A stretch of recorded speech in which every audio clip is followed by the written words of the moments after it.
আল্লাহু আকবার। আউযু বিল্লাহি মিনাশ শাইতানির রাজিম। এর অর্থ হচ্ছে, আয় আল্লাহ, বিতাড়িত মরদুদ শয়তানের ওয়াসওয়াসা থেকে তোমার কাছে পানাহ চাই। অর্থাৎ, আয় আল্লাহ, তুমি আমাকে শয়তান থেকে বাঁচাও। এর থেকে শ্রেষ্ঠ ভালো দোয়া আর কি হতে পারে যে আমরা শয়তানের ওয়াসওয়াসা থেকে মহান মাবুদের দরবারে পানাহ চাইব। বন্ধুগণ, আজকে আমরা আমাদের সকলের চরম শত্রু, আমাদের সকলের চরম শত্রুকে আপনারা জানেন? একটু সকলে বুদ্ধি শুদ্ধি করে বলেন তো দেখি, আমাদের সকলের চরম শত্রুর নাম কি? একটু জোরে সোরে বলতে হবে, নাম কি? যারা বললেন না তারা একটু জোরে সোরে বলেন, শত্রুর নাম কি? এই দিকের থেকে আওয়াজটা পাইনি, একটু জোরে বলেন, নাম কি? শয়তান, মিস্টার ইবলিস। তো এই শয়তানের পালায় পরেই আমরা যত বদমাশিগুলি করে থাকি, ঠিক না বলেন? সুতরাং আজকের আলোচনার মাধ্যমে আমরা সেই শয়তানকে চিনব। আপনারা কি শয়তান দেখেছেন? একটু জোরে বলেন, শয়তান দেখেছেন আপনারা? আওয়াজ হচ্ছে না কিন্তু, শয়তান দেখেছেন? তাহলে আজকের আলোচনায় যদি শয়তান দেখিয়ে দিই, আপনারা দেখবেন না?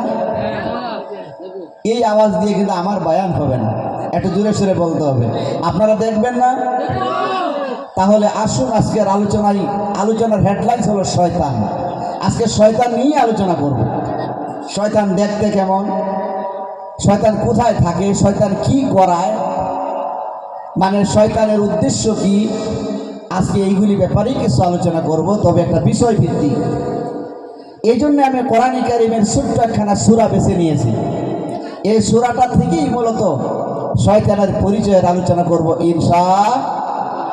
একটু জোরে বলেন, ইনশাআল্লাহ। আমি আগেই বলেছি, জীবনে আলোচনা অনেক শুনেছেন, তবে আজকের আলোচনাগুলি একটু আপনার কাছে ভিন্ন মনে হবে। অনুরোধ করছি, আপনারা সকলে বসবেন, আলোচনাগুলি প্রাণ ভরে শুনবেন এবং নিজের জীবনে বাস্তবায়নের চেষ্টা করব ইনশাআল্লাহ। একটু জোরে বলুন, ইনশাআল্লাহ। সুতরাং আসুন, আগেই আমরা শয়তানের ওয়াসওয়াসা থেকে পানাহ চাই। কারণ আজকে শয়তান বড় টেনশনে আছে, যে বেচারা ভাবছে যে ব্যক্তি বসছে আমার পরিচয় আজকে তুলে ধরবে, আর মানুষ যদি আমাকে চিনে ফেলে তাহলে তো আমার বাজার টাজার সব কমে যাবে। কথা ঠিক না বলেন? সুতরাং এইখানে আজকে বসে থাকতে দেওয়া যাবে না। এই নিয়ত করে শয়তানও কিন্তু আমাদের পিছনে আজকে মেহনত করবে। একটু পরে যুবকদেরকে এসে বলবো, ওই আজকে জলসা উপলক্ষে বাড়িতে যে লোক আসছে, জানিস না? অনেকের আসছে কিনা বলেন? অনেকের ভাইয়ের শ্বশুর বাড়ি থেকে, নিজের শ্বশুর বাড়ি থেকে অনেক ভাই বিরাদর মহিলা শালাশালিরা আসছে। শয়তান এসে ওদের কথা স্মরণ করে এখান থেকে তুলে নেবে। অনেকে মনে মনে ভাববে, এরকম বক্তা কত আসবে আর যাবে, অনেক শোনা যাবে, চল আজকে বাড়িতে, এরকম করে আপনাদেরকে তুলে নিয়ে যাবে। তবে জেনে রাখবেন, শরীয়তের বিনা উজুরে যদি আজকের মেহফিল থেকে কেউ উঠে চলে যায়, তাহলে আপনারা তাকিয়ে দেখবেন, মনে হবে যেন এটাও একটা সেই শয়তানেরই চাচাতো দেখাতো ভাইটাই হবে। কারণ মাঝখানে একটা কথা বলে নিচ্ছি, একজন বুজুর্গ ব্যক্তি, কেবল একজন ব্যক্তি মান্যত করেছিল যে আমার এই মান্যতটা যদি পুরা হয় তাহলে শয়তানকে আমি 10টা টাকা দান করব। তো এই মান্যত যখন করেছে, সত্যি তার মান্যত মানে সফল হয়েছে। এবার 10 টাকা দিবে, 10টা টাকা নিয়ে তিনি বিভিন্ন জায়গায় ঘুরে, খালি শয়তান খুঁজে পায়। এই মাটি জায়গা জমি বিক্রি করে পর্যন্ত ভাড়া করে পৃথিবীর বিভিন্ন প্রান্তে ঘুরে শয়তান পায়। এবার ঘুরতে ঘুরতে জায়গা জমি যখন সব বিক্রি করা শেষ, আর কিচ্ছু নাই, ওই 10 টাকা পকেটে। একদিন ওনার স্ত্রী বলছে যে আপনি তো সব শেষই করে ফেললেন, তবে বাড়ির পাশে একজন বড় আলিম আছে, তিনার কাছে গেলে হয়তো শয়তানের ঠিকানা পাইতে পারে, আর সেই ঠিকানা অনুযায়ী যদি যান তাহলে আপনার এত টাকার খরচ হবে না, তা হবার হয়ে গেছে। তিনি ভাবছেন যে আমার বিবির বুদ্ধিটা মোটামুটি খারাপ নয়। এই কথা মনে করে 10টা টাকা নিয়ে হুজুরের সাহেবের কাছে গিয়ে হাজির। বলতে, হুজুর, বলে কি, যে আমি তো এত টাকার মালিক ছিলাম, সব শেষ। বলে কেন? 10 টাকা মান্যত করেছিলাম শয়তানকে দেব, আর এখন শয়তানকে খুঁজাতে গিয়ে সারা দুনিয়া ঘুরলাম, শয়তানের নাগাল পাই নাই। সুতরাং আমার মান্যত কি করে পুরা করব? এবার আলিম সাহেব বললেন যে শোনো, তোমার বাড়ি কোথায়? বলা এই 18 জানি, এটা 18 জানিতে বাড়ি। বলে যে টাকাটা নিয়ে কালকে তোমাদের এখানে জলসা হয় না? বলে হ্যাঁ, কালকেই তো জলসা। তো কালকে জলসা? যে হ্যাঁ, ভালো কথা, তুমি 10টা টাকা নিয়ে গিয়ে ওই জলসায় বসে থাকবে। আর জলসা চলাকালীন অবস্থায় যে ব্যক্তিরা উঠে চলে যাবে, তুমি গিয়ে সাথে সাথে টাকাটা তাকে দিয়ে দিলে মান্যত পুরা হয়ে যাবে। কথা বোঝেন না? এবার ওই ব্যক্তি বলছে এটা আবার কেমন কথা, এখান থেকে উঠে যাবে আর সেই শয়তান, আর আমি এত টাকা খরচ করলাম। বললো যে যার অন্তরে জান্নাতের বাগানে বসে থাকা ভালো লাগে না, সে শয়তান নাতে কি? কথা ঠিক কিনা বলেন? সুতরাং আপনারা আজকে এই জান্নাতি বাগানে বসে থাকবেন না কি হবেন, একটু বুঝে শুনে কিন্তু একটু মজবুত হয়ে বসতে হবে। আসুন সকলে শয়তানের ওয়াসওয়াসা থেকে পানা চাই। আমরা সকলে উচ্চ কণ্ঠে সকলে পড়ছি, আউযু বিল্লাহি মিনাশ শাইতানির রাজিম। বিসমিল্লাহির রহমানির রহিম। কুল আউযু বিরাব্বিন নাস মালিকিন নাস ইলাহিন নাস মিন শাররিল ওয়াসওয়াসিল খান্নাস الذي يوسوس في صدور الناس من الجنة والناس. صدق الله العظيم. روي عن أبي هريرة رضي الله تعالى عنه أنه قال: سمعت رسول الله صلى الله عليه وسلم يقول: من حيا سنتي من فساد أمتي فله أجره 1,100 شهيد، أو كما قال عليه الصلاة والسلام. وقال الله تعالى في شان حبيبه: إن الله وملائكته يصلون على النبي يا أيها الذين آمنوا صلوا عليه وسلموا تسليما. اللهم سيدنا مولانا محمد وعلى آل سيدنا مولانا محمد. জোরে জোরে কিভাবে? জোরে জোরে পড়ন দরদ ওয়া মা মিনহা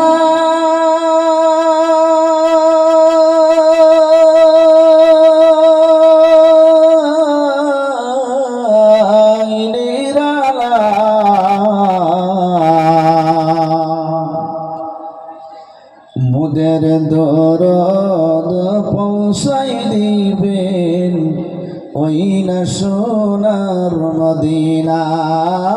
আল্লাহুম্মা জোরে সাল্লি আলা সাইয়্যিদিনা মাওলানা মুহাম্মদ ওয়া আলা আলি সাইয়্যিদিনা মাওলানা মুহাম্মদ। জন্ম হয়া শিশু নবী না দেখিলেন বাবার মুখ, সাইবাসারার কালে নবীজি হারাইলেন মায়ের মুখ। আল্লাহুম্মা সাল্লি আলা সাইয়্যিদিনা মাওলানা মুহাম্মদ ওয়া আলা আলি সাইয়্যিদিনা مولانا محمد بلغ العلا بكماله كشف الدجى بجماله حسنت جميع خصاله صلوا عليه কোথায় আবু বকর কোথায় ওমর কোথায় ওসমান কোথায় আলী তোমাদের বিহনে আশিকের ইসলাম মদিনারি বুকে যায় গজলি বালাগাল উলা বিকামালিহি কাশাফাদ দুজা বিজামালিহি حسنت جميع خصاله صلوا عليه وآله يهودের ময়দানে ভেঙেছে দান তথাপি রেখেছে জমিনে ইসলাম ভুলে গেছে মোরা করিতে আমল নামেতে শুধু মোরা মুসলমান লা ইলাহা ইল্লাল্লাহ লা ইলাহা ইল্লাল্লাহ লা ইলাহা ইল্লাল্লাহ লা ইলাহা ইল্লাল্লাহ লা ইলাহা ইল্লাল্লাহ লা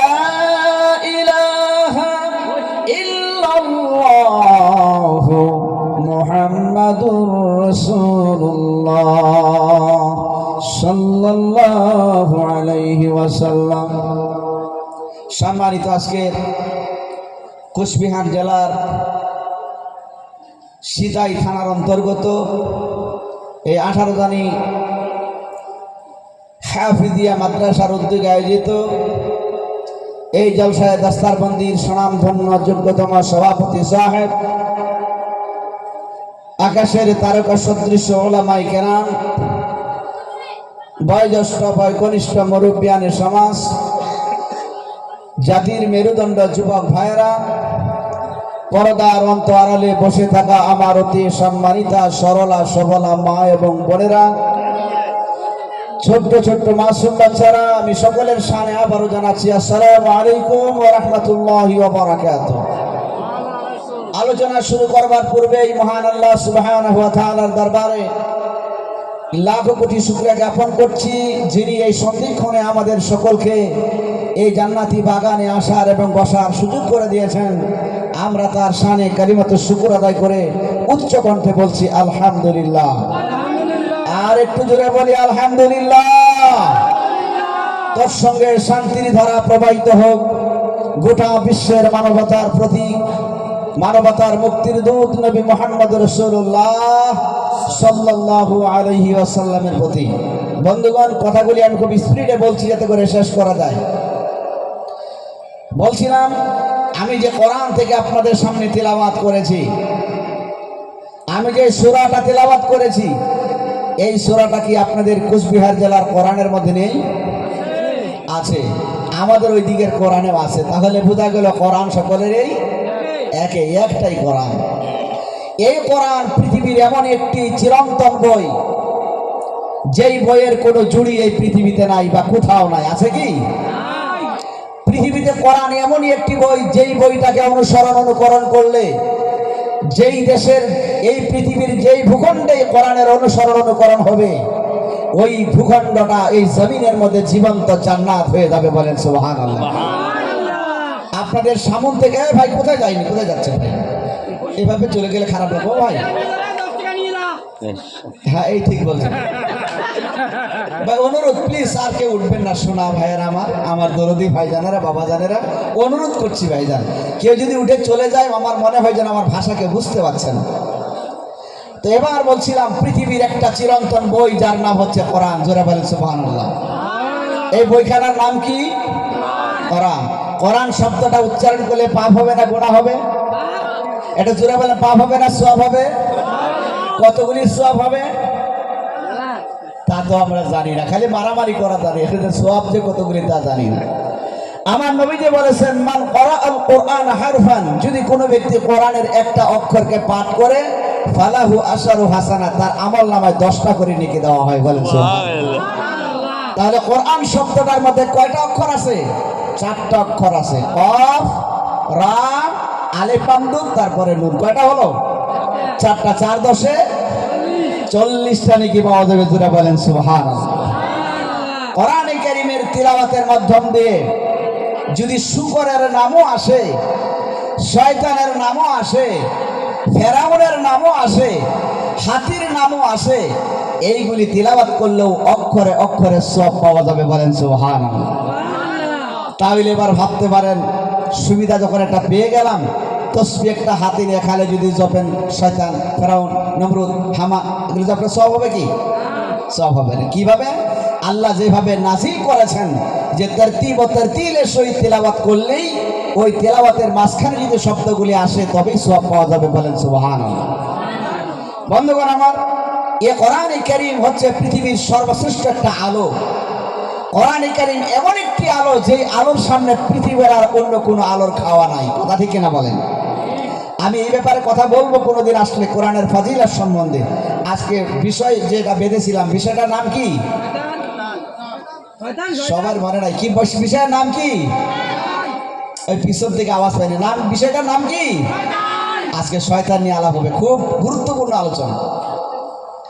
এবারে গিয়ে শয়তান, মিস্টার ইবলিস, তাকে নিয়ে আলোচনা করব।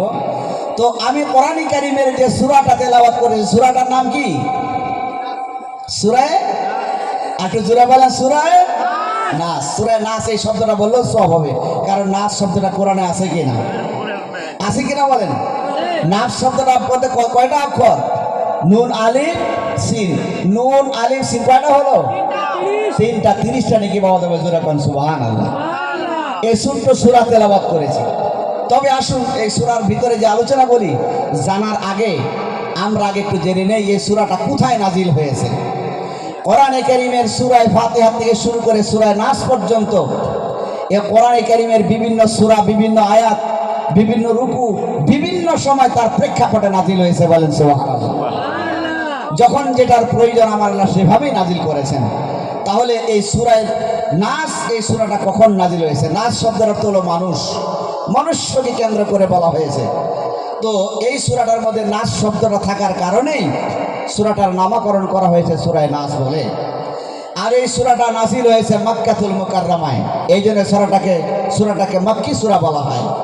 নবীজির জীবন দশায় বা নবীজির কাছে যেইগুলি সূরা মক্কাতুল মুকাররমায় নাজিল হয়েছে সেগুলোকে মক্কি সূরা বলা হয়, আর যেইগুলি সূরা মদিনাতে নাজিল হয়েছে সেগুলোকে মাদানী বলা হয়। এই কোথায় যাই যারা? 10 টাকা নিয়ে না, খারাপ পাবো, আমি খুব খারাপ পাবো, কেউ যাবেন না কিন্তু, মজার আলোচনা। তো বলছিলাম এই যে সূরাটা নাজিল হয়েছে তা কখন জানেন?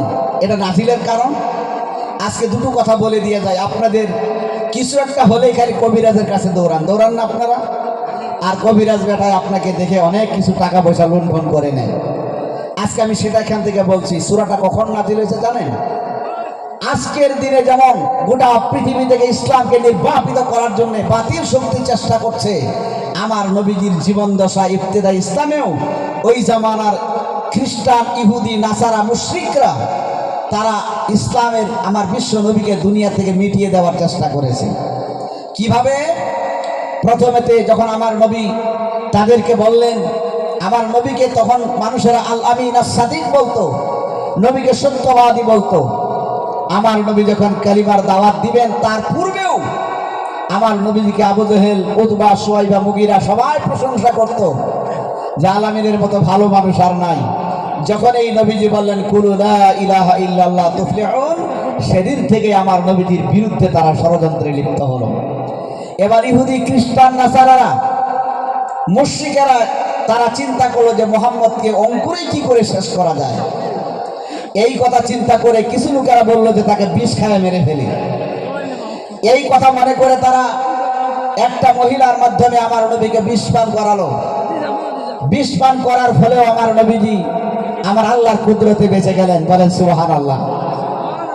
এরপরে চিন্তা করলো বিষ খাইয়ে যখন মারতে পারলাম না, ওই জামানার সমস্ত জাদুকরদেরকে একত্রিত করে তারা বলল এবার মুহাম্মদকে জাদু করে মারতে হবে। যদি জাদুটা ভালো মতো করে নিতে পারি মুহাম্মদ দিকে দিকে মরে যাবে, আমাদের কোনো টেনশনই হবে না। এই কথা ভেবে তারা নবীজির উপর জাদু চালিয়েছে। কিভাবে জাদু করলেন দেখেন। আমার নবীজিকে যখন তারা জাদু করেছে, আমার নবী জাদুতে আক্রান্ত হয়ে গেলেন। আমার বন্ধুগণ, বিশ্বনবী মুহাম্মদ রাসূলুল্লাহ সাল্লাল্লাহু আলাইহি ওয়াসাল্লামের উপরে কাফির বেঈমানেরা যখন জাদু করেছে, আমার নবীজি জাদুতে আক্রান্ত হয়ে গেলেন। যখন আমার নবী কোনো জায়গায় বসে তো বসেই থাকে, কোনো দিকে তাকায় তো তাকিয়ে থাকে। ওযু করতে গেলে কখন মুখমণ্ডল ধৌত করে, কখন তিনি পা ধোয়, কখন হাত ধোয়, পুরোটাই তিনার স্মরণে থাকে না। নামাজে দাঁড়ালেও তার সূরা কেরাতুল মানে থাকে না। এমন পরিস্থিতি হয়ে গেল, ধীরে ধীরে আমার নবীজি শুকাতে লাগলেন। এমন পরিস্থিতি দাঁড় হয়ে গেল। মুসলমান, মুসলমান, ইসলাম এত সহজ ব্যাপার হয় না, এত সহজে ইসলাম দুনিয়ায় আসে নাই। আমার নবীজি স্বাস্থ্য শুকিয়ে যাচ্ছে। আমার নবীজির এবার আল্লাহর আরশটা থরথর করে কম্পন করছে। এদিকে জঙ্গলের হিংস্র প্রাণীরা খানা পানি ছেড়ে দিয়েছে আমার নবীজির প্রেমে। মক্কা মদিনার ছোট্ট ছোট্ট শিশু পর্যন্ত মায়ের স্তনে মুখ লাগায় না। এমন পরিস্থিতি যখন দাঁড় হয়ে গেল, আমার আল্লাহ রাব্বুল আলামিনের দরবারে ফেরেশতারা ডাক দিয়ে বলে, আল্লাহ তোমার হাবিবকে কাফির বেঈমানেরা জাদু করে তাকে জাদুতে আক্রান্ত করে ফেলেছে। আল্লাহ গো, তাড়াতাড়ি করে তাকে সুস্থ করে দাও, নইলে তোমার জমিনের মখলুকগুলি না খেয়ে মারা যাবে, না খেয়ে মারা যাবে। আমার আল্লাহ বলে, জিবরিল বলে যখন আমার নবীজিকে আমার আল্লাহ যখন জিবরিলকে ডাক দিলেন, সাথে সাথে জিবরিল আমার নবীজির কাছে আসে হাজির, আমার আল্লাহ রাব্বুল আলামিনের কাছে হাজির। এবার জিবরিল ডাক দিয়ে বলে, আল্লাহ তুমি কেন আমাকে ডেকেছ? আমার আল্লাহ বলেন, জিবরাইল যাও যাও, তাড়াতাড়ি করে দাও। ওই যে একটা কুয়া দেখা যায়, ওই কূপের মধ্যে একটা চুল তুমি পাবে। ওই চুলের মধ্যে 11খানা গিট দিয়া, 11টা গিট দিয়া, একটা চুলের মধ্যে 11টা মন্ত্র পড়ে আমার বন্ধুকে তারা জাদু করেছে। কয়টা গিট? জোরে বলতে হবে, কয়টা গিট? 11খানা গিট দিয়ে জাদু করেছে। যাও, তাড়াতাড়ি করে যাও, ওই কূপের থেকে চুলটা তুলে নিয়ে যাও, আমার বন্ধুর কাছে চুলটা দিয়া, আর আমার কাছ থেকে 11খানা আয়াত নিয়ে যাও। 11খানা আয়াত মানে হলো সূরা নাসের মধ্যে 6খানা, আর সূরা ফালাকের মধ্যে আছে কয়খানা? কয়টা? 5টা। একটাতে 5টা, একটাতে 6টা, টোটাল কয়টা হলো? 11টা হলো। এবার 11খানা আয়াত হযরত জিবরিল 11খানা আয়াত দিলেন, আর সেই কূপে থেকে চুলখানা তুলে নিয়ে আমার নবীজির সামনে হাজির হয়ে গেলেন। আমার নবীজি হযরত জিবরিলকে দেখে বসার থেকে দাঁড়িয়ে গেলেন। আমার নবীজি ভালো মতো দাঁড়াতে পারে না, মাথা চক্কর দিচ্ছে। আমার নবীর চোখের কোণায় পানি ছিল। এবার জিবরিলকে দেখে আমার নবীজি মুস্কি হাসি দিয়ে বলেন, ভাই জিবরাইল, জিবরাইল তোমার হাতে যেটা দেখছি এটা তো আমার মাথার চুল। বলেন বলেন, আমার মাথার চুল আপনি কোথায় পেয়েছে? এই কথাটার দ্বারা একটা প্রমাণ হয় আমার নবীজির মাথার চুল কিন্তু খাটো খাটো ছিল না। কারণ খাটো চুল হলে 11টা গিট দেওয়া যাবে না। 11টা গিট দেওয়া যাবে? 11টা গিট দেওয়া যাবে না। তাহলে চুলটা কত বড়? লম্বা ছিল। এই লম্বা চুল দিয়ে এই অর্থ নয়, আমাদের মধ্যে কতগুলি ব্যক্তি আবার আছে পুরুষদের মধ্যে লেডিস মার্কা চুল রাখে, আছে কিনা বলেন? আছে না? আবার গাঞ্জা টানে, আপনাদের দিকে নাই মনে হয়, আছে কি? এমন বেশ ধারণ করে ঘুরে বেড়ায়, যদি জিজ্ঞাসা করেন নাম কি, এমন কতগুলি টাইটেল বলে, শাহ, সুফি, সৈয়দ, কুতুরি মুতুরি বলে, তারপরে লাস্টে তার নাম কাদিয়া, সিস্তিয়া, নকশবন্দিয়া, মোজাদ্দা দিয়া, টুজাদ্দা দিয়া, বহুত কিছু বলে একটা নাম বলে না? আর পাশে যাবে তো গাঞ্জার গন্ধ ছাড়া কোনো গন্ধ নেই। তবে হক্কানি রাব্বানি আল্লাহর ওলিরা পীরেরা আছে, অবশ্যই আছে, কথা ঠিক কিনা বলে? বন্ধু কথা বলতে চেয়েছিলাম, এবার মাথার চুল এত লম্বা, কত লম্বা ছিল নবীজির মাথার চুল, তাও কিন্তু হাদিসের মধ্যে বর্ণনা আছে আমার নবীজি বেশি সময় তিনটা তরিকায় চুল রাখতেন। আমরা সুবিধাবাদী দেখে তিন তরিকার এক তরিকাও রাখি না। এই যে খাটো খাটো করে চুল কেটেছেন, এটা কিন্তু নবীর তরিকা নয়। নবীর তরিকা হলো, নবীজি কখনো কানের লতি বরাবর চুল রেখেছেন, যেমনটা আমি রেখেছি, আবার কখনো কাঁধ এবং কানের লতির মাঝামাঝি রেখেছেন, আবার কখনো কাঁধ পর্যন্ত চুল রেখেছে। যেরকম সুবহানাল্লাহ। হাদিসের ভাষায় বলা হয় লিম্মা, জিম্মা, আর একটা হলো ওখরা, তিনটা কাটিয়ে নবী চুল রাখতেন। এবার এই চুলের মধ্যে 11খানা কি তারা দিয়ে 11টা মন্ত্র পড়েছে। আমার নবীজির কাছে যখন চুলখানা হযরত জিবরাইল নিয়ে আসলো, আমার নবীজির কাছে বললেন, জিবরাইল ডাকতে বলেন, নবী গো, এই আপনার মাথার চুল ঠিক আমার আল্লাহ 11খানা আয়াত দিয়ে দিয়েছে, আর চুলের মধ্যে 11টা গিট আছে। আপনি এক একটা করে আয়াত পড়বেন আর একটা একটা করে গিট খুলবেন। এবার আবার নবীজি তেমন ভাবেই একটা করে আয়াত পড়তে লাগলেন, একটা করে গিট খুলতে লাগলেন। 11টা আয়াত পড়া হয়ে গেল, 11টা গিট খোলা হয়ে গেল, সাথে সাথে আমার নবীজি আগের মতো সুস্থ হয়ে যায়। নারে তাকবীর! আমার নবী ভালো হয়ে গেলেন। জুড়ে কন্যা একবার সুবহানাল্লাহ।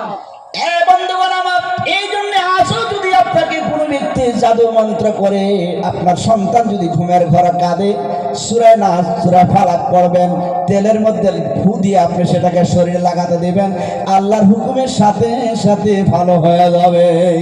যেরকম না সুবহানাল্লাহ। ভাই সংক্ষিপ্ত আকারে বলতেছি।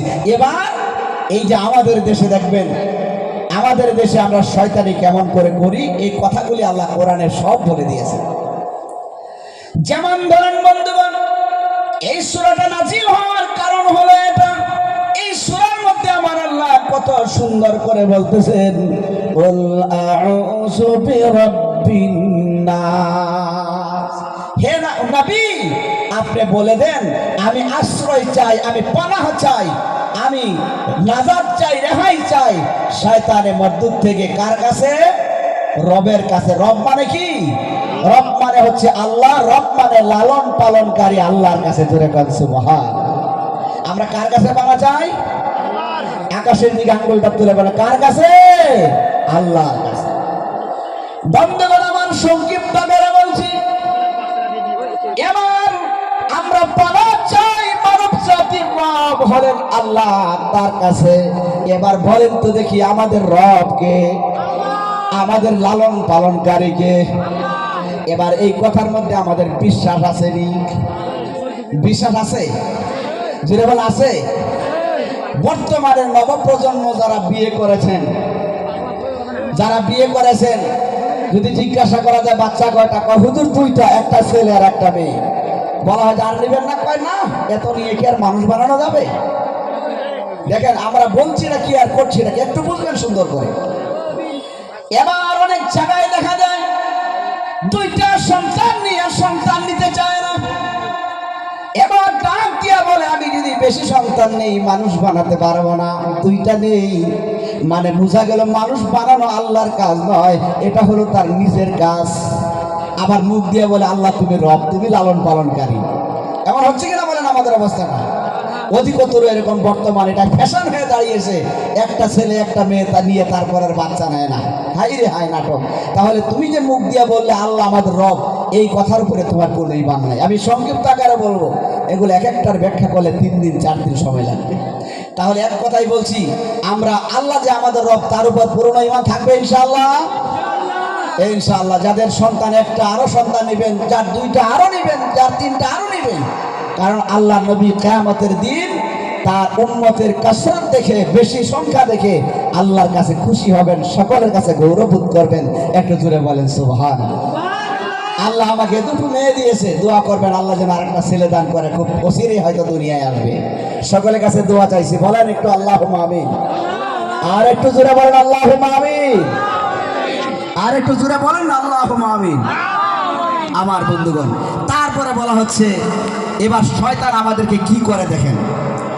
এবার বলা হলো কুল আউযু বিরাব্বিন নাস, হে নবী আপনি বলুন আমরা পানা চাই মহান রবের কাছে, মানব জাতির রবের কাছে পানা চাই। তারপরে হলো মালিকিন নাস, মানব জাতির মালিকের কাছে পানা চাই। আমাদের মালিকে আকাশের দিকে আঙ্গুল দিয়ে বলতে হবে, আমাদের মালিকে আল্লাহ। আমাদের কেমন মালিক? আমরা মুখে শুধু বলি মালিক, বাস্তবে কত যে মালিক বানায় রাখছি জমিনে, কথা ঠিক কিনা বলেন? আল্লাহ আমাদেরকে মারনেওয়ালা, আল্লাহ লালন পালনকারী, আল্লাহ হচ্ছেন আমাদের একমাত্র মালিক। যতদিন আমার আল্লাহ দুনিয়ায় আমাদেরকে বাঁচিয়ে রাখবে, দুনিয়ার কোনো মানুষের শক্তি নাই সে আমাদেরকে ধ্বংস করে। আছে কি? কোনো মানুষের ক্ষমতা নাই। এই জন্য সব কিছুর মালিক হচ্ছেন আল্লাহ, তিনি একমাত্র মালিক। এই মালিকের ব্যাখ্যা করলে অনেক সময় লাগবে। এরপরে বলা হচ্ছে ইলাহিন নাস, আমরা পানা চাই মানব জাতির ইলাহের কাছে। ইলাহ কাকে বলে তাও তো আমরা জানি না। ইলাহ মানে হলো আইনদাতা, বিধানদাতা। বলেন আল্লাহর আইনে শান্তি না মানুষের আইনে শান্তি? আর একটু জোরে বলেন কার আইনে শান্তি? আল্লাহর আইনে শান্তি, সব জায়গায় শান্তি। আল্লাহর আইন এমন একটা জিনিস, সার্বজনীন কল্যাণের শান্তি। যারা আল্লাহর আইন মেনে মেনে যারা দুনিয়ায় চলবে, তারা সব জায়গার মধ্যেই শান্তি পাবে। একটু জোরে বলেন সুবহানাল্লাহ। আর একটু জোরে বলেন সুবহানাল্লাহ। তাহলে আল্লাহ হচ্ছেন আমাদের আইনদাতা। এই আইনটা কি ভবিষ্যতে আসলে আইনের ব্যাপারে কথা বলবো। এবার এই যে বললাম মানব জাতির রবের কাছে পানা চাই, মানব জাতির মালিকের কাছে পানা চাই, মানব জাতির ইলাহের কাছে পানা চাই, কিসের থেকে পানা চাই? এটাই আল্লাহ বলে মিন শাররিল ওয়াসওয়াসিল খান্নাস, শয়তানের ওয়াসওয়াসা থেকে, শয়তানের প্রবঞ্চনা থেকে, শয়তানের ধোঁকাবাজির থেকে কার কাছে পানা চাই? একটু জোরে বলেন কার কাছে? এবার আল্লাহর কাছে আমরা শয়তানের ওয়াসওয়াসা থেকে পানা চাই। এবার শয়তান আমাদের কোথায় গিয়ে ওয়াসওয়াসা দেয়? এটাও আল্লাহ বলে দিলেন, আল্লাযী ইউওয়াসওয়িসু ফি সুদুরিন নাস। ওই শয়তান, যে শয়তান মানুষের সিনার মধ্যে, অন্তঃকরণের মধ্যে গিয়ে ওয়াসওয়াসা দেয়, ধোঁকা দেয়, আমাদেরকে খারাপ কাজের দিকে ঠেলে দেয়। কে ঠেলে দেয়? শয়তান ঠেলে দেয়। এবার আবার আল্লাহ সেটাও বলে দিলেন, রে মানুষ, এই যে শয়তান তোমাদের ধোঁকা দেয়, যে শয়তান তোমাদেরকে প্রবঞ্চনা দেয়, খারাপ পথে নিয়ে যায়, এই শয়তানটা কিন্তু মিনাল জিন্নাতি ওয়ান নাস, সেই শয়তানটা জিনও হতে পারে, আর ওই শয়তানটা মানুষও হতে পারে। মানুষ তাহলে বোঝা গেল শয়তান কয় প্রকার? দুই প্রকার। একটা হচ্ছে জিন শয়তান, আর একটা হলো মানুষ শয়তান। ভালো করে বুঝে নেবেন, আস্তে আস্তে শয়তান দেখবেন। একদিন শয়তান আল্লাহর সঙ্গে আলাপ করছে, আল্লাহকে ডাক দিয়ে বলে, আল্লাহ মাবুদ একটু বলে দাও, এই দুনিয়ার মানুষের কল্যাণের জন্য তুমি যুগে যুগে নবীদেরকে পাঠাও, আবার হযরতে জিবরাইলকে পাঠাও, তারপরে মানুষেরা তোমার পথে ধাবিত হয়। এবার বলো আমার জিবরাইল কে হবে, আমার বার্তা বাহক কে হবে? ভালো, খুব গুরুত্বপূর্ণ কথাগুলি শুনবেন। আমার বার্তা বাহক কে হবে? আল্লাহ। আমার কাছে আমার খবর কে দিবে? আল্লাহর পক্ষ থেকে জবাব হলো, শয়তান মারদুদ, তোর বার্তা বাহক তোর জিবরাইল হবে। এই দুনিয়ার গণক যারা, জ্যোতিষী যারা, যারা জিন ভূতের মাধ্যম দিয়ে যারা কবিরাজি করে তারা, এবার বুঝবেন কথাটা আছে কিনা তেমনটা, এরা হলো শয়তানের জিবরাইল। ঠিকছে তো শয়তানের জিবরাইলকে? এবার শয়তান ডাক দিয়ে বলে, আল্লাহ বুঝলাম, তাইলে আমার জিবরাইল ভালোই পছন্দ হয়েছে, জিব্রাইলের কথা শুনবে না, আমার জিব্রাইলের পিছনে খালি দৌড়াবে, কবিরাজের পিছনে দৌড়াবে, বৈদ্যের পিছনে দৌড়াবে, দেখবা আমার জিব্রাইলকেই তারা বেশি ভালোবাসবে। হচ্ছে কিনা তেমন সমাজে স্বামী স্ত্রীতে ক্যাসাল হলেই স্বামীর অজান্তে স্ত্রী চলে যায় কবিরাজের বাড়ি স্বামীকে ঠান্ডা করার জন্য, চলছে কিনা বলেন? আর স্বামী ওই কবিরাজ যখন দেখবে আসছে রে জিনিস আসছে, তখন তার হাত দেখে কয় দেখি তোমার হাতটা, দেখে ওহো সব তো ঠিকই আছে, হাতটা আবার দেখতেছে নরম না গরম, টেস্ট করছে, তারপরে বলে তোমার কিন্তু কি বলবো, আজকাল মানুষ কারো ভালো কেউ দেখতে পারে না, তোমাদের সংসারটা ভালো চলছিল, কে তোমার বাড়ির পাশের একজন লোক তোমাকে কি যে কারণ করে আজকে সমাজে কেসাল। স্ত্রীটা মনে মনে ভাবে হইতেও পারিনি, আমুকের সাথে না কেসাল ওই মনে কিছু একটা করছে। দেখেন কি করে সন্দেহ ঢুকায় শয়তান। খুব গুরুত্বপূর্ণ আলোচনা একটু লক্ষ্য করবেন আজকে। এবার যখন শয়তান এই কথা কবিরাজ তার অন্তরে ফুসিং দেয়, লাস্টে বলে যে তা এটা কিন্তু বেশি দূরের মানুষটা, তোমাদেরই আত্মীয়র মধ্যে, তখন মনে মনে কালকেই না আমার বড় যার সাথে কেসাল হয়েছিল ওইটাই কিছু একটা করছে হয়তো, এই যে বাড়ির ভিতরে সন্দেহের বীজ বপন করে দিল, হচ্ছে কিনা এরকম ঘটনাটা। তারপরে এবার যখন এইরকম করে করে করে করে যখন ওই লোকটাও কবিরাজটাও দেখে যে না মহিলাটা তো ভালোই নরম, লাস্টে বলে যে তোমার সব ঠিক হয়ে যাবে, কিন্তু একটা জিনিস লাগবে। বলে কি? এটা এক প্রকারের কালি লাগবে, ওই কালি হলেই একটা তাবিজ লিখে দিলেই তুমি ভালো হয়ে যাবে। তারপরে ওই কালি বের করে বলে লেখালেখিও করছে। আমি যাচ্ছি না সেদিকে, উদাহরণ দিচ্ছি শয়তানের জিব্রাইলের অনুসরণ কেমন চলছে। এবার শয়তান ডাকতে বলে আল্লাহ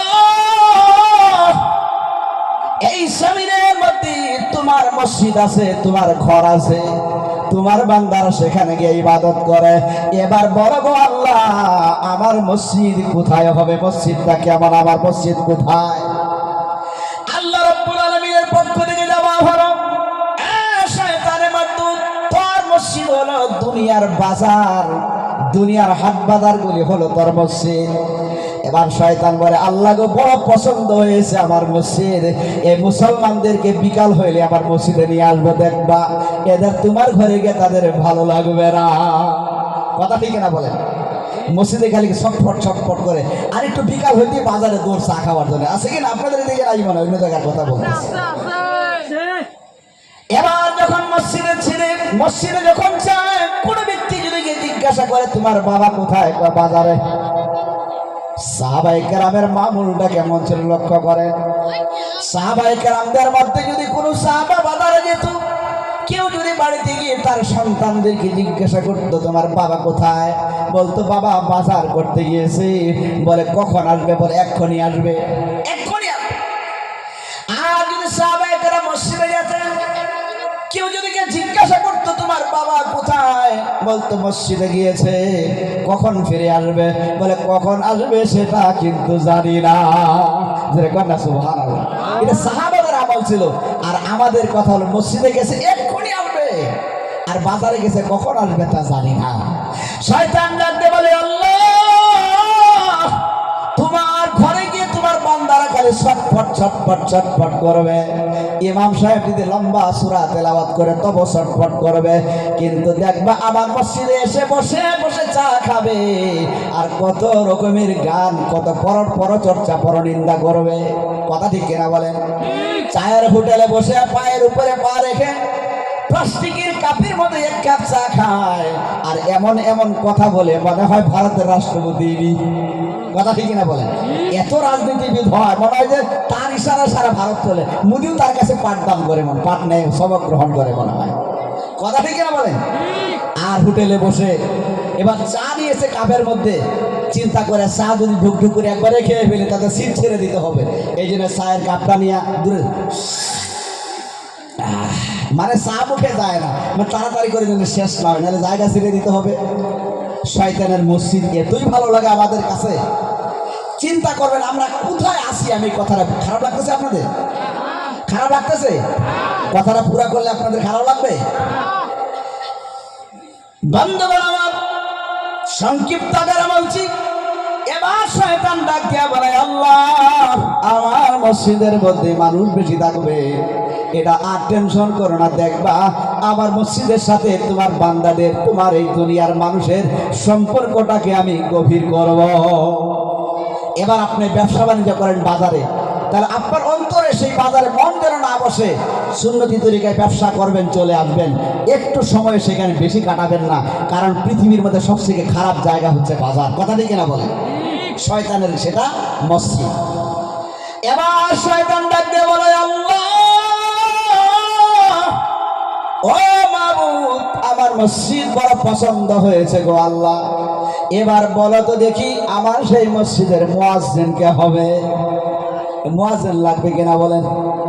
কথা বলেন কেন? মসজিদ থাকলে মুয়াজ্জিন লাগবে না? আল্লাহর পক্ষ থেকে দেওয়া বলো, শয়তানের মারদুদ, তোর মুয়াজ্জিন হলো দুনিয়ার বাঁশির আওয়াজ, হারমোনির আওয়াজ, ঢুলের আওয়াজ, তবলার আওয়াজ, বাদ্য বাজনার আওয়াজ আর অশ্লীল গান, এগুলি হবে তোর মসজিদের আযান। এবার বলেন, আমাদের কাছে ওয়াজ ভালো লাগে না গান ভালো লাগে? আর বাঙালি কথা কয় না, কোনটা? সোনা বন্ধু রে তুমি কোথায় রইলা রে, এগুলো খুব ভালো লাগে। আর গানও যে কত অশ্লীল গান বর্তমানে, আল্লাহ! ভাবির গান আলাদা, দেওরের গান আলাদা, নাতির গান আলাদা, নাতনির গান আলাদা। নাতি এদিকে বলে, নানি গো নানি, ওরে গো নানি, আমারে নিলইয়া যাইবা বাইসাবের বাড়ি। কয় কিনা বলেন? ও বাবা, তুই বাইসাবের বাড়িতে কি করে? দুলাবের বাড়ি তোর কাজটা কি? শয়তানে কয়, লাগ ফেলকে লাগ, এদের চোখে মুখে লাগ। লাগাচ্ছে কিনা বলে? আবার দেওরের গান আছে আলাদা, ভাবির গান। দেওরা বলে, ভাবি ভাবি আমার ইংরেজি নেন, বাংলা কথা বুঝে না, ভাইয়ের কথায় ভাবির মন ভরে না। দিল আরেকটা। শয়তানে কয়, দেখ আমি কি করে তাকে স্বীকার করতে পেরেছি। এই তো আমাদের অবস্থা। গান গাইবেন, ভালো ভালো গান আছে, আব্বাসুদ্দিনের গান, পুঁটি মাছের লুবের ভাঙা, শোনেন না? কত এগুলোর অর্থ আছে। আর বর্তমানে গান শুনে লজ্জা লাগে। আব্বাসুদ্দিন গান গাইছে, পুঁটি মাছের লোভের ভোগা পড়ল রাহাল দিয়া, হাই রে পড়ল রাহাল দিয়া, পুঁটি মাছের লোভের ভোগা পড়ল রাহাল দিয়া রে, ফান্দে পরিয়া বগাই খান্দে। আছে কিনা বলে? কথাটা বাস্তব। মানুষ এই দুনিয়া নামক পুঁটি মাছ, এই যে ভাত এখানে পড়ছে, একদিন কাঁদবে, সেদিন কোনো পার পাওয়া যাবে না। এই যে আব্বাসুদ্দিনের, তারপরে কবি নজরুলের গান কত সুন্দর, কবি কইলে যাবে না। কবি নজরুল বলেছেন, সুন্দর ফুল সুন্দর ফল, মিঠা নদীর পানি, খোদা তোমার মেহেরবানি, খোদা তোমার মেহেরবানি, তুমি কতই দিলে রতন, ভাই বিরাদর পতির সজন, খোদা পেলে অন্ন যোগাও, মানি চায় না বাহানি, খোদা তোমার মেহেরবানি, খোদা তোমার মেহেরবানি। বলেন সুবহানাল্লাহ। ভালো লাগে না এগুলি কত? এই রকমের গজলগুলি, গানগুলি বাদ দিয়ে অশ্লীল গান গায়, বাদ্য বাজনা বাজায়, ঢোল বাজায়, তবলা বাজায়, গিটার বাজায়, সারিন্দা নারিন্দা, হারমোনি টারমোনি, আরো কত কিছু বাজায়। এই সমস্তই হলো শয়তানের মুয়াজ্জিন। এবার যদি চুমুকের মোবাইলগুলি চেক করা হয়, খালি গান আর খালি গান। ঠিক কিনা বলেন? আপনাদের দিকে কথা বলছেন, এদিকের যুবকেরা খুব ভালো, এদের মোবাইলে খালি বয়ান আর বয়ান, অন্য খারাপ কিছুই নাই। কথা ঠিক না? বাহ, তো ফিরিস্তা। মুসলমানেরা সংক্ষিপ্ত করে শোনাচ্ছি। এবার আপনার অন্তরে যদি কোরআনের তেলাওয়াতের চাইতে বেশি ভালো যদি গান বাজনা লাগে, গান বাজনা যদি বেশি ভালো লাগে, আপনি জানবেন আপনার অন্তরে শয়তান বসে আছে, আপনি কখনো জান্নাতি হতে পারবেন না। ইমানদার বলে আপনি কখনো দাবি করতে পারবেন না। কথা ঠিক কিনা বলেন? সুতরাং অনুরোধ, এই শয়তানের মুয়াজ্জিন হওয়ার চেষ্টা করেন না। শয়তানের মুয়াজ্জিনরা কোথায় যাবে? জান্নাতে না জাহান্নামে? এটা জোরে বলে, কোথায়? জাহান্নামে যাবে। ফি নারি জাহান্নাম খালিদিনা ফিহা, তারা সেখানে থাকবে জাহান্নামের মধ্যে। এবার শয়তান ডাক দিয়ে বলে, আল্লাহ ইয়াসিন সকাল বিকাল 5 বার করে আজান দেবে, তোমার ঘরে কোনো লোক খুঁজে পাওয়া যাবে না। ফজরের নামাজে 3 জন আর 4 জন সবাই নাক ডাকে ঘুমাবে। আবার এটাও ব্যাখ্যা দেয় শয়তান কেন ঘুমাবে জানুনি? বাবু রাত 1টা 2টা পর্যন্ত তাকে মোবাইল টিপাবো, মোবাইল দেখাবো। এবার ফজরের সময় হলে তাকে এমন ঘুম লাগাবো সে যেন আমার সিগুলে বাধা থাকে যেন যেতে না পারে। ঠিক না বলে? আপনাদের এদিকের লোকেরা মনে হয় মোবাইল দেখেই না। জি, তো বলছিলাম শয়তানের সাথে আল্লাহর আলাপন, এই কথাগুলি একটু সংক্ষিপ্ত করে আপনাদেরকে শুনিয়ে দিচ্ছি। তাহলে বলছিলাম এবার শয়তানের মুয়াজ্জিন কি? এই গান বাজনা অশ্লীল বাদ্য বাজনাগুলো শয়তানের মুয়াজ্জিন। এবার শয়তান ডাক দিয়ে বলে, আল্লাহ আমার মসজিদও পছন্দ, আমার মুয়াজ্জিনও পছন্দ, তাহলে এবার তুমি আমাকে একটু বলে দাও আমার খাবারটা কি হবে, আমি কি খাবো, আমার ওয়ার্কারেরা কি খাবে? আল্লাহর পক্ষ থেকে জবাব হলো, এ শয়তানের মাধ্যম তোর খাবার হবে দুনিয়ার ওই খাবার যে খাবারটা বিনা বিসমিল্লাহ খাওয়া হবে, হালাল খাবার, অথচ বিনা বিসমিল্লাহ সেটা খেলে এটা শয়তানের খাবার হয়ে যাবে। আবার যদি কোনো ব্যক্তি বাম হাতে খায় সেটাও শয়তানের খাবার, বাম হাতে যদি দাঁড়িয়ে পান করে সেটাও শয়তানের খাবার। আর হারাম খাবার তো হারাম শয়তানের আছেই, ওই খাবার যেই খাবারে বিসমিল্লাহ বলা যায় না, এবং ওই খাবার হালাল খাবার যেটাতে বিসমিল্লাহ পড়া হয় না, এই সমস্ত খাবারগুলি হলো শয়তানের।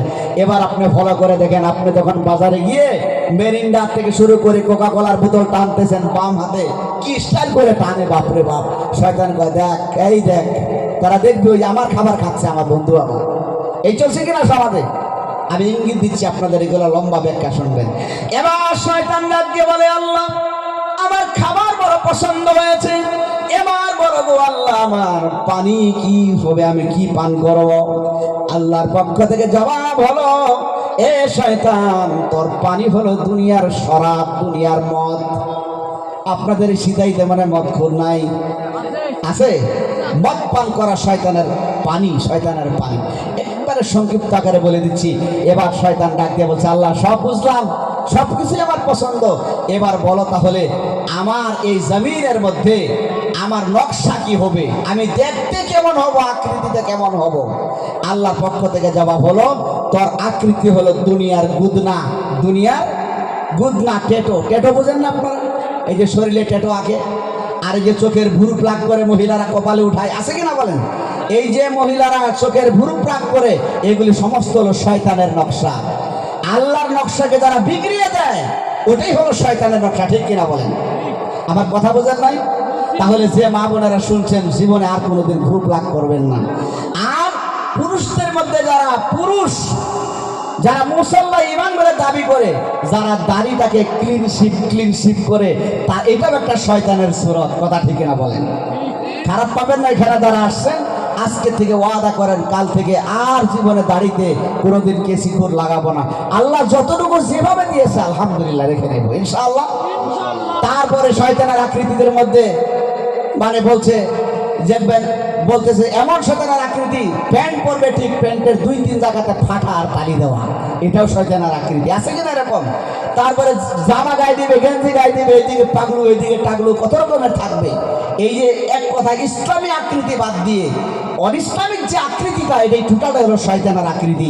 সুতরাং শয়তানের আকৃতি ধারণ করা যাবে না। এবার লাস্টে শয়তান আরো অনেক কথা, শয়তানের সাথে আল্লাহর অনেক আলাপ আলোচনা হয়েছে। আমি এই পয়েন্টটা বলে শেষ করছি, অনেক ভবিষ্যতে আসলে বলবো। 1-2 ঘন্টা লাগবে খালি শয়তানের সাথে আমার আল্লাহর আলাপনের এই কথাগুলি বলতে। লাস্টে শয়তান বলো, আল্লাহ সব বুঝলাম, এবার বলো আমার ফাঁদ কি হবে, আমি কোন ফাঁদে ফেলে, কি দিয়ে ফাঁদে ফেলে এদেরকে বিপদগামী করব? আল্লাহ বলে দিল, সেই তোর ফাঁদ হলো দুনিয়ার নারী জাতিরা। তাহলে এবার আমাদের দেশের নারী জাতিদের পোশাক দেখলে 80 বছরের বুড়া সেও ঠিক থাকতে পারে না। ঠিক কিনা বলেন? তাহলে এগুলি হলো শয়তানের ফাঁদ। যে মা বোনেরা এখানে আসছেন, শুনতেছেন, আপনাদের কাছে অনুরোধ, আপনার ইসলামী পোশাক পরবেন, শালীনতার পোশাক পরবেন, ভদ্র নম্র পোশাক পরবেন, যে পোশাক পরলে পরে আপনারও আত্মা অন্তর শান্তি থাকে, আপনাকে দেখে কারোর অন্তরে কোনো গুনাহের উদ্ভব না হয়, এইরকম পোশাক পরিধান করবেন। বন্ধুগণ আমার, এই যে সূরাটা লাস্টে আপনাদের কাছে এই কথাটাই বললাম, শয়তান আমাদেরকে কিভাবে ধোঁকা দেয়, কি করে কি না করে, শয়তান কয় প্রকার সেটা বুঝিয়ে দিলাম। তাহলে এবার কি শয়তান আপনারা দেখেছেন? একটা শয়তান দেখেছেন তো? তাহলে আমরা এই শয়তান থেকে দূরে থাকবো ইনশাআল্লাহ। এই মানুষ শয়তান, জিন শয়তান, উভয় শয়তান থেকে আমরা দূরে থাকবো। বন্ধুগণ, সংক্ষিপ্ত আকারে এই সূরা থেকে দুই একটি কথা আপনাদেরকে শোনালাম। আগামী 28 তারিখ মনে হয় 28 তারিখ আপনাদের এই পাশে গিরিধারীতে আসছি, সেখানে আপনাদের সামনে সূরা কাউসার নিয়ে আমি আলোচনা করবো ইনশাআল্লাহ। সূরা কাউসার নিয়ে আলোচনা করব। সবাই সময় নিয়ে একবারে চলে আসবেন। বিষয় ভিত্তিক সেখানে কিছু আলোচনা করব, আর আলোচনাগুলি লেখলে একটা বিষয় ভিত্তিক বই হবে। আমি ফার্স্ট লাস্টে কথা বলে বললাম, একটা বিষয়ের উপরে বলার চেষ্টা করেছি। যদি লেখতেন হয়তো একটা প্রবন্ধ নাহলে একটা বই হয়ে যেত। এরকম বিষয়ভিত্তিক আলোচনা শোনাই ভালো লাগে, ঠিক কিনা বলেন? আজকে আমার আলোচনায় মোটামুটি একটা ধারণা আপনাদের কাছে আসছে যে আমরা কার থেকে দূরে থাকব। এই শয়তান কিন্তু বিভিন্ন আকৃতি নিয়ে আসে। কখনো নেতার ভেসে আসবে, কখনো আলিমের ভেসে আসবে, কখনো জালিমের ভেসে আসবে, বিভিন্ন ভেসে আসবে। তো এইগুলি ভবিষ্যতে আসলে আলাপ আলোচনা হবে। সংক্ষিপ্ত আকারে দু একটি কথা আপনাদের কাছে রাখলাম। এখন আসেন, এই যে মাদ্রাসা আপনারা করেছেন, এই যে মাদ্রাসা করেছেন, এখন বুঝতে পেরেছেন, কাগজটা হাতে দেখেই বুঝছেন যে এই তখন হুজুর আমাদের পকেটে হাত দিবে। আপনারা জানেন যে পকেটে হাত দিবে, এই জন্য জেনে শুনেই পকেট ভরে নিয়ে আসছেন হয়তো। এই বন্ধুরা, আল্লাহর জমিনে অনেক মাদ্রাসা আছে। এই যে মাদ্রাসাটা টিনের ভাঙাচোরা মাদ্রাসা, আমি মাদ্রাসায় মাগরিবের নামাজ আদায় করেছি, বাকি নামাজ আমি ঘরে পড়েছি মুসাফির। আমি মাদ্রাসায় প্রবেশ করে আমার কলবের যে হালত হয়েছিল, আমি এটা আপনাদেরকে ভাষা দিয়ে বোঝাতে পারবো না। আমার মনে হয়েছিল যেন এই মাদ্রাসার সাথে মদিনার কানেকশন আছে। জোরে বলেন সুবহানাল্লাহ। অনেকেই কারো অন্তরে যদি কোনো দুঃখ বেদনা থাকে, আমি আল্লাহর ওয়াস্তে বলবো সব কিছু ভুলে যান, সব কিছু ভুলে যান। আছে মাদ্রাসা, আরও হয়েছে হোক, প্রত্যেকটা মাদ্রাসাকে আপনারা খেদমত করবেন। প্রত্যেকটা মাদ্রাসাকে কেমন ভালোবাসবেন? যেমনটা আপনার সন্তানদেরকে ভালোবাসেন। আপনি যেমন সন্তানদের জন্য ঈদ আসলে বিভিন্ন সময় বিভিন্ন কাপড় চোপড় সব কিছু দিতে দিতে লাস্টে নিজের জমিগুলি পর্যন্ত সন্তানদেরকে লিখে দেন, ঠিক কিনা বলেন? ঠিক তেমনটাই মাদ্রাসাগুলিকে নিজের সন্তানের চেয়েও আরো বেশি ভালোবাসবেন। এই মাদ্রাসাগুলিকে যদি আপনি ভালোবাসেন, দেখবেন এই জমিনে আল্লাহ তাআলা আপনার ভালোবাসাকে বাড়িয়ে দিবে। যেরকম সুবহানাল্লাহ, আপনার ইজ্জত বাড়িয়ে দিবে। আর মাদ্রাসার যারা কমিটিতে থাকবে, মাদ্রাসার যারা শিক্ষক থাকবে, তাদের প্রতি আমার অনুরোধ, আপনার হারাম এবং হালালকে তমিজ করে খাবেন। আপনি যদি মিসকিন হন ব্যাপার আলাদা, আপনি যদি মিসকিন না হন তাহলে কোনটা খাওয়া যাবে কোনটা খাওয়া যাবে না বুঝে শুনে খাবেন। আন্দাজে ফতোয়া দিয়ে আন্দাজে হারাম হালাল মিশিয়ে খাবেন, এটা করবেন না। তাহলে মাদ্রাসার রোহ নষ্ট হয়ে যাবে, মাদ্রাসায় বিশৃঙ্খলা আসবে। 2 নম্বরে, মাদ্রাসার মধ্যে যারা জিম্মেদার থাকবেন, তাহাজ্জুদের নামাজ পড়ে আল্লাহর কাছে কাঁদবেন। তাহাজ্জুদের নামাজ যখন আপনি পড়বেন সেই মাদ্রাসার ময়দানে, আল্লাহ রাব্বুল আলামিনের ফেরেশতারা আপনার উপরে আল্লাহ নাযিল করবে। আল্লাহ প্রথম আকাশে গভীর রজনীতে অথবা চতুর্থ আকাশে চলে আসেন। পৃথিবীর মানুষকে ডাক দিয়া বলেন, হাল মিন সাইলিন, মখলুককে ডাক দিয়া বলেন, তোমরা কি আসো কেউ চানেওয়ালা? এই যখন আল্লাহর ডাকের সাথে এই বান্দা মাদ্রাসা থেকে আল্লাহর কাছে চাইবে, আল্লাহর সরাসরি রহমতের নজর এই মাদ্রাসায় পড়ে, তখন আল্লাহ রহমত বরকত দিয়ে মাদ্রাসা ভরে দেয়। বলেন সুবহানাল্লাহ। এই জন্য প্রত্যেকটা মাদ্রাসার জিম্মেদার 5 ওয়াক্ত নামাজি হবে, এবং আশেপাশে যারা আছে বিনা শরীয়তের বিনা উজুরে বাড়িতে নামাজ পড়বে না, মাদ্রাসায় গিয়েই নামাজ পড়বে, মসজিদে গিয়েই নামাজ পড়বে ইনশাআল্লাহ। দেখবেন মাদ্রাসায় একটা কেন 1000টা হলো চালানো কোনো কঠিন হবে না। এই একটা অনুরোধ আপনাদের কাছে রাখছি। আর আজকে মাদ্রাসায় 4 জন ছেলে হাফিজ কোরআন হয়েছে, তার মধ্যে একজন ছেলে এমন যে বলা যায় দূরের এতিম। এতিম কাকে বলে? যার মা নাই, কি বলতো বাবা নাই, সে নাবালক, তাকে বলে এতিম। আর যার মা বাবা কেউ নাই তাকে বলে দূরের এতিম। এই ছেলেটার মা বাবা নাই, মা থেকেও নাই, অন্য জায়গায় বিবাহ হয়েছে। তাহলে ওই সূত্রে এখন তো তার মায়ের কাছেও আশ্রয় হয়তো তেমনটা পায় না। তাহলে ছেলেটা দূরে দ্বীপ আপনারা হাফিজে কোরআন বানিয়েছেন। এবার বলবে যে কি কথা, এই পাগলে কি বলে। আমি এই বাচ্চাটার চেহারায় একটা ঝলক আমি দেখতে পেয়েছি। একদিন এই বাচ্চাটা এমন একটা বড় আলিম হবে, আপনারা অনুভব করতে পারবেন না যত বড় আলিম কি করে হলো। কিন্তু এর মাঝখানে যেন তাকে কোনো শয়তানে ওয়াসওয়াসা না দেয়, এই জন্য আপনারা গ্রামবাসীরা এলাকাবাসীরা লক্ষ্য রাখবেন ইনশাআল্লাহ। মুসলমানের জোরে বলেন ইনশাআল্লাহ, আর একটু জোরে বলেন ইনশাআল্লাহ। এই বাচ্চাটাকে কেন্দ্র করেই আপনাদের এই 18 জানুয়ারি অত্র এলাকায় মাদ্রাসার মোহাব্বতকারীরা কিয়ামতের দিন নাসাত পেয়ে যাবে ইনশাআল্লাহ। বলুন ইনশাআল্লাহ। এবার আসুন, এই মাদ্রাসাটা ছাদ ঢালাইয়ের কাজ চলছে, ছাদ ঢালাই হবে, পিলার দাঁড়িয়ে গিয়েছে। ওটা বিশাল আকারের 5 তলা বিল্ডিং, মানে ফাউন্ডেশন তারা করেছে। আমিও বলেছি ওদিকে যেমন বিল্ডিং হলো, আগামী দিনে এই পাশে একটা বিল্ডিং হবে, তারপরে এদিকে আরেকটা বিল্ডিং হবে। পাশে যাহার জমি আমার নানা হয় সম্পর্কে, তিনি বলছেন মাদ্রাসা যদি ভালো হয়, ভালো চলে, তাহলে জমির ব্যবস্থাও হবে। একটু জোরে বলা যাবে না সুবহানাল্লাহ? অনেক কুরবানি তাদের, অনেক ত্যাগ তিতিক্ষাই মাদ্রাসার জন্যে। তো এমন যদি হয়, আমি চাইছি, আপনারা হয়তো শুনেছেন আমাদের একটা ডেভেলপমেন্ট বোর্ড আছে, নরসিংদী ডেভেলপমেন্ট বোর্ড। সেই বোর্ডের আল্লাহ তৌফিক দিলে সেটাতে আমিও জড়িত আছি। আমরা যদি ভবিষ্যতে পারি, আমরাও সহযোগিতা করবো ইনশাআল্লাহ। বলি ইনশাআল্লাহ, জুড়ে বলি ইনশাআল্লাহ। তো এই মাদ্রাসাটা এখানে কায়েম হোক, আপনারা সবাই চান তো ইনশাআল্লাহ? কারা কারা চাই হাতটা তুলে দেখায় একটু সবাই। নারে তাকবীর! আর একটু জোরে আল্লাহকে শুনিয়ে দেন, নারে তাকবীর! আল্লাহ 18 দলের মানুষ, সেটা ভালো। এখানে এতগুলি মাদ্রাসা, প্রত্যেকটা মাদ্রাসাই তারা চালাচ্ছে। আল্লাহ তুমি এদেরকে আরো সম্পত্তি দাও, এরা যেন আরো সুন্দর করে চালাতে পারে। তবে আমি মাদ্রাসার শিক্ষক শিক্ষয়িত্রী তথা কমিটির যারা ভাই ব্রাদাররা আছেন, সকলের কাছে যে অনুরোধটা করলাম, ওটার দিকে আপনারা লক্ষ্য রাখবেন। নামাজি, পরেজগার, মুত্তাকি মানুষদেরকে রাখবেন। আর যারা বেনামাজি, মুত্তাকি, পরেজগার নয়, ওই রকম ব্যক্তিদেরকে মসজিদ মাদ্রাসার কমিটিতে রাখা মানে হলো কিয়ামতের আলামত, এটা লক্ষ্য রাখবেন। তবে কিছু লোক আছে উপরে দিয়া ভেসটা দেখতে খুব ভালো, ভিতরে সব শয়তানের বাসা, ওই রকম ব্যক্তিদের থেকেও আপনারা দূরে থাকবেন। কথা বুঝেন নাই? সত্যিকার অর্থে যারা পরেজগার, তাদেরকে নিয়ে কাজ করবেন, আল্লাহ বরকত দিবে। একটু জোরে সরে বলেন আল্লাহুম্মা আমিন। এবার আসেন মাদ্রাসার ছাদ ঢালাই করতে 1-2 টাকায় হবে না, অনেক টাকার দরকার। ওইটুকু ছাদ ঢালাই করতে আমি যতটুকু বুঝলাম 2 লাখ টাকায়ও হবে। ভাই এ দোয়া হবে, এক্ষুনি দোয়া হবে, এক্ষুনি দোয়া, বাবাজি এখনই দোয়া হবে ইনশাআল্লাহ। তো এই মাদ্রাসার জন্যে আল্লাহর ওয়াস্তে এখানে কোনো ব্যক্তি কি আছেন বলবে যে আমি 10 বস্তা সিমেন্ট দেব, কেউ বলবে যে আমি 5 বস্তা দিব, কেউ বলবে আমি 10,000 টাকা দিব, কেউ বলবে আমি 5,000 টাকা দিব, এমন কোন আল্লাহর বান্দা আছেন? প্রথমে দাঁড়িয়ে বলবেন আমি একটা তাকবীর দিয়ে সেই ব্যক্তির জন্য দোয়া করব। আমি সফরের হালতে আছি বর্তমানে মুসাফির, আপনার জন্য আত্মা খুলে হৃদয় ভরে আপনার জন্য দোয়া করব। আছেন কোনো ব্যক্তি? একটু তাড়াতাড়ি করে বলবেন যে ওখানে অনেক ইটেরও দরকার হবে। আপনি বলতে পারেন যে 500 ইট দেব, কিংবা তো 5 বস্তা সিমেন্ট, 10 বস্তা সিমেন্ট। আমি আপনাদের ডিমান্ড করছি না, আপনাদের শক্তি অনুসারে কে কত দিবেন একটু দয়া করে বলেন, একটু বলেন তাড়াতাড়ি করে। একটা তাকবীর যে প্রথম আল্লাহর কোন বান্দা আছেন বলনেওয়ালা, যে মাদ্রাসা ছাদ ঢালাইয়ের সময় আমি 10 বস্তা সিমেন্ট দেবো? একটা ব্যক্তি, প্রথম একটা ব্যক্তি চাইছে। মাদ্রাসায় বলুন ইনশাআল্লাহ 10 বস্তা সিমেন্ট, 5 বস্তা সিমেন্ট। অনেক টাকা লাগবে, কিন্তু অনেক টাকা, কিন্তু মুখের কথাই শুধু হবে না, হবে কি?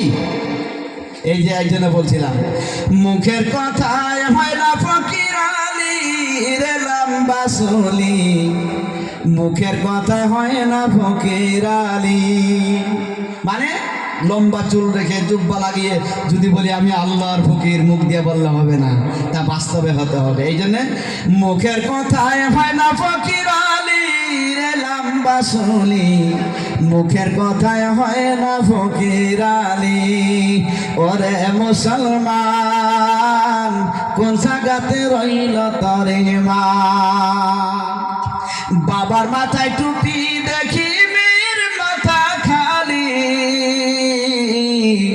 শয়তানে যে বসে বসে বাজায় রঙের তালি বন্ধু রে। ঠিক না বলেন?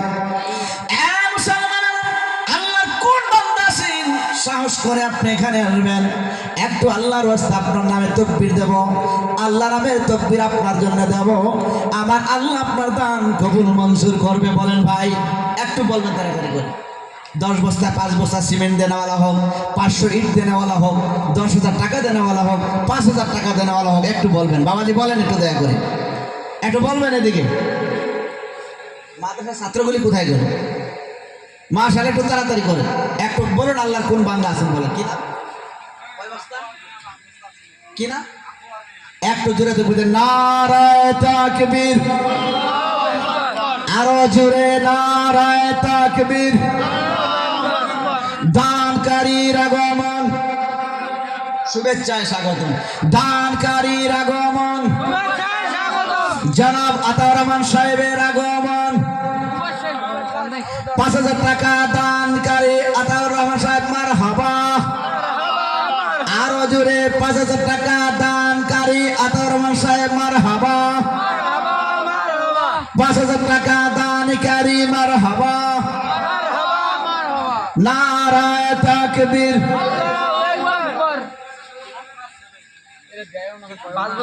আবু সিদ্দিক, আবু সিদ্দিক সাহেবের ছেলে। মাশাআল্লাহ, আবু সিদ্দিক সাহেবের নামে উনার ছেলে আবু সিদ্দিক সাহেবের নামে দান করেছেন। তো জোরে তো কই দেন নারায়ে তাকবীর। একটা মাউথপিসে দিকে দাও তাড়াতাড়ি করে, খুব কম সময়ের ভিতরে। এত জোরে নারায়ে তাকবীর।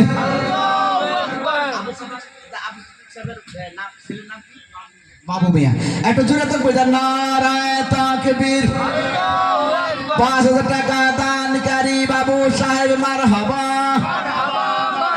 আর একটু জোরে নারায়ে তাকবীর। আর একটু জোরে নারায়ে তাকবীর। 5,000 টাকা দানকারী বাবু সাহেব মারহাবা। মারহাবা মারহাবা 5,000 টাকা দানকারী মারহাবা। মারহাবা মারহাবা নারায়ে তাকবীর। আল্লাহু আকবার মারহাবা আরো জোরে 5,000 টাকা দানকারী কি নাম?